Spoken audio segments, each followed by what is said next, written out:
friction, right? Number two, the magnets repel the train on the track. Magnets pull and push the train. So if they both are the same side, they will push each other. And Okay.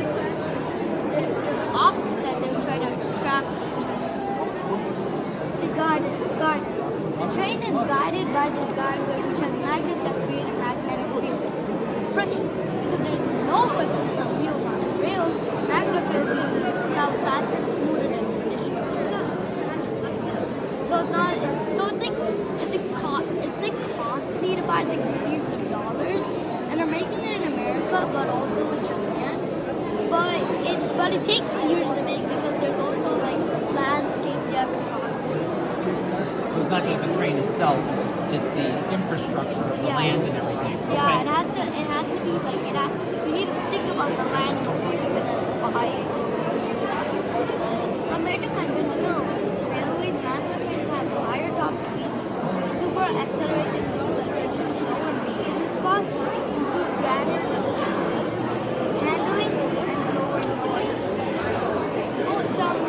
Some facts I would like to tell is that the maglev trains can travel at speeds of over 310 miles per hour, which is twice as fast as the train. And it can go to 600 kilometers. And did you know that maglev trains are the fastest trains in the world? Are they really? They're really, yeah. And it was actually made very long ago. The concept was there until they started in 1980. They actually do the idea that it's All right. Why did you choose this topic? because this topic is more interesting to me because I like technology and I like history. Technology and history. Yeah. All right. So a few things I'm noticing. One is you pointed out the history and how long it took before it became more regular in our society, right? You also talked about the importance of, even though these are lower maintenance costs and improvements come with them, that all of the other things outside of the train, like our infrastructure and the world around it, could slow things down. Yeah, that's why Japan is taking it to 2034. It's supposed to be 2027. They delayed. So we have this great idea, but great ideas sometimes have hurdles. Those things we have to jump through to get there. Yeah. So it sounds, oh, we can just do this, but then we realize there's a lot more to it, right? Right? So that comes up with trains, it comes up with a lot of technological advances. It seems so simple on the surface. So as you get deeper and deeper, it's not that easy. It's as simple as if I went to build a house and I dig into the ground and I find some things in the ground, it may slow me down for months, right? We know how to build a house, but it may slow me down. Because you have plumbing. The plumbing, right, the electricity, maybe a gas line, all of that, and maybe it really isn't there and I have to bring it from all the way down the street. So this is a similar thing, but on a much larger scale. Because it's like going to go miles and miles and miles. Right. Well, at least it's going to cut off time. It's like 2 hours and 40 minutes so far from Wasabi all the way to Tokyo. Well, now they're going to cut that only to 1 hour. But if I think of the United States, we're a very large country, so to get this to say maybe go across the country would take, then you have mountains, and then you have deserts, and then you have waterways, Yeah, but right? it's not going down. It's like Baltimore to Washington. Yeah. It's just an idea. It's a great idea, and hopefully it does take place, right? Okay. So a lot of good benefits that come to our society for it, right?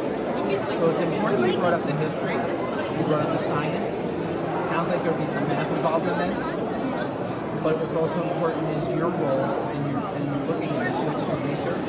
Yeah, I took research.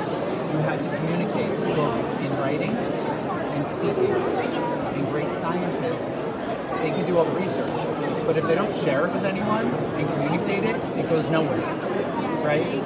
So even when we're interested in science, we have to pay attention to those writing lessons and the times our teachers teach us to speak, because you'll need that if you become a scientist one day, or in a lot of lines of work, to be able to get those ideas out there and to keep people interested in them. It's almost like you have to sell the idea too, right? When you sell the idea with the facts and you have them here, right? But people have to believe in it, right? So you did a good job of that today. All right? Good job. All right. You want to show Thank you, sir. Huh? No, he want Wanna to show show me? that. Go ahead. So this is my model of the board. So if she it'll move. Oh, okay. You could try it. I can try it. So what do I do? Do this here?